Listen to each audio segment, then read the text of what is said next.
ಹಂಗೆ ತಿರ್ಕೋ ಆ ಕಡೆಗೆ ನೋಡೋಣ ಹೇಳ್ತೀನಿ. ನೋಡಿ ಹೊಂಟಾಯ್ತು, ಅಲ್ಲೆಲ್ಲ ಇದ್ನಪ್ಪ, ಅಲ್ಲೆಲ್ಲ ಇದ್ನ ಅಲ್ಲಿದೆ ನೋಡಿ, ಮಧ್ಯದಲ್ಲಿ ಇದ್ದಾನಲ್ಲ, ತಾತ ತಾತ ಅಂತಿದ್ದ.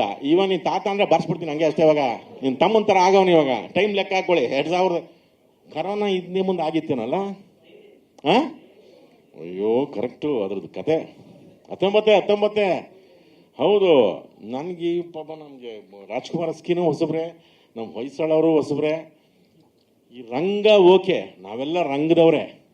ಇದಕ್ಕೆ ಸಮುದ್ರ ಸೇರಿಸ್ಬೇಕು ಅಂತ ಯೋಚನೆ ಬಂತಲ್ಲ ಇವ್ರಿಗೆ, ಪುನೀತ್ ಸಾರ್ದು.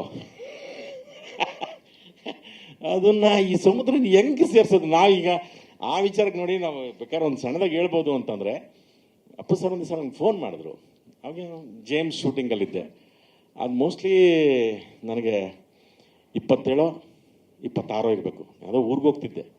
26, ಹಾಂ ಹೌದು 26, ಶಿವಮೊಗ್ಗಲ್ಲಿ ಹೋಗ್ತಿದ್ದೆ. ಫೋನ್ ಮಾಡಿದ್ರು. ಅಷ್ಟೊತ್ತಿಗೆ ಭರತ್ ಸರ್ಗೆ ನಿಜವಲ್ಲೂ ಅವ್ರಿಗೆ ಥ್ಯಾಂಕ್ಸ್ ಹೇಳಬೇಕು. ಅವ್ರಿಗೆ ಒಪ್ಪಿಸಿ ಎಲ್ಲ ಹೇಳಿ, ಇದು ಈ ಥರದ್ದೊಂದು ಇದೆ, ಅದು ನೀವೇ ಮಾಡಿ ಚೆನ್ನಾಗಿರುತ್ತೆ ಅಂತ. ಅಪ್ಪು ಸರ್ ಈ ಸಿನಿಮಾ ನೋಡಿದ್ದಾರೆ, ಅವ್ರ ಆಶೀರ್ವಾದ ನಿಜವಾಗ್ಲೂ. ಫಸ್ಟ್ ನನಗೆ ಅದೇ, ಅವ್ರು ನೋಡಿದ್ದಾರೆ ಆ ಸಿನಿಮಾ ನೋಡಿ. ನಮಗೆ ಸರ್ ನನಗೆ ಒಂದು ಸಣ್ಣ ಕನ್ಫ್ಯೂಷನ್ ಆಗಿದ್ದು, ಮಕ್ಕಳ ಸಿನಿಮಾನೋ ದೊಡ್ಡವ್ರ ಸಿನಿಮಾನೋ ಎರಡು ಎಲ್ಲ ಮಿಕ್ಸ್ ಚೆನ್ನಾಗಿದೆ ಸರ್ ಇದು ಅಂತಂದರೆ.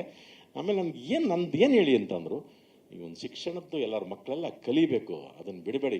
ಜಗತ್ತಿನಲ್ಲಿ ಏನು ಬೇಕಾದ್ರೆ ಕದಿಬೋದು, ಆಸ್ತಿ ಕದಿಬೋದು, ಅಂತಸ್ತು ಕದ್ಬಿಡ್ಬೋದು, ಬಟ್ಟೆ ಕದಿಬೋದು, ವಜ್ರ ಇದು ಎಲ್ಲ ವಿದ್ಯೆ ಮಾತ್ರ ಯಾರೂ ಕದಿಯೋಕ್ಕಾಗಲ್ಲ.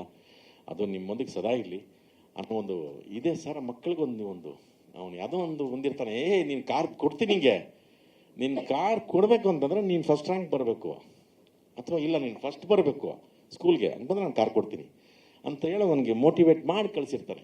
ಇವೊಂದು ಉದ್ದೇಶ ಬೇರೆ ಆಗಿರುತ್ತೆ. ನಮ್ಮ ತಾತನ ಕಾರಲ್ಲಿ ಕುಣಿಸ್ಕೊಂಡು ಹೋಗ್ಬೇಕು ಅಂತ, ಅದು ಬೇರೆ ಥರ ಆಗುತ್ತೆ. ಕುಣಿಸ್ಕೊಂಡು ಹೋಗ್ತಾನೆ, ಅದು ನಾನು ಇಲ್ಲಿ ಹೇಳಲ್ಲ ಹೆಂಗೆ ಕುಣಿಸ್ಕೊಂಡು ಹೋಗ್ತಾನೆ ಅಂತ. ಕಾರಲ್ಲಿ ಕುಣಿಸ್ಕೊಂಡು ಹೋಗ್ತಾನೆ, ನನಗೆ ಮೆರವಣಿಗೆ ಮಾಡಿಸ್ತಾನೆ, ನನಗೆ ತುಂಬ ಚೆನ್ನಾಗಿ ಮೆರವಣಿಗೆ ಮಾಡಿಸ್ತಾನೆ.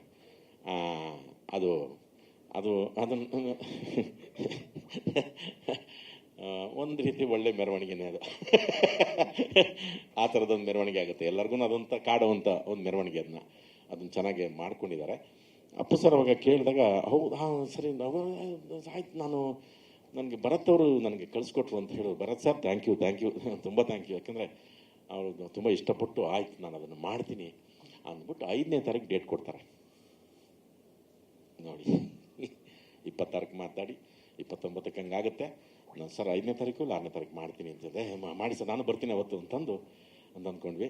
ಕೊನೆಗೂ ಆ ಸಮುದ್ರ ನಮ್ಮ ಜೊತೆ ಸೇರಲಿಲ್ಲ. ಇನ್ನೊಂದು ಅದೇ ಅವ್ರ ಮನೆಯೇ ಒಂಥರ ಸಮುದ್ರ ಅಲ್ವಾ, ಇನ್ನೊಂದು ಸಮುದ್ರ. ರಾಘಣ್ಣವರು ಪಾತ್ರ ಮತ್ತೆ ಚೇಂಜ್ ಮಾಡಿಕೊಂಡ್ರು, ಯಾಕಂದರೆ ರಾಘಣ್ಣವ್ರಿಗೆ ಮತ್ತೆ ಬೇರೆ ಥರ ಏನೋ ಮಾಡಬೇಕು ಅಂತ ಚೇಂಜ್ ಮಾಡ್ಕೊಂಡು ಹೇಳಿದ್ರು. ಇನ್ನೊಂದು ಸಮುದ್ರ ಸೇರಿಕೊಂಡು, ಅಥವಾ ಶಿವಣ್ಣ ಮಾಡಬೇಕು ಅಂತಿದ್ರು. ಯಾವುದಾದ್ರು ಈ ರಂಗ ಸಮುದ್ರಕ್ಕೆ ಅದು ಸೇರ್ಕೊಂಡಿದ್ದು ನಮಗಿನ್ನೂ ಭಾಳ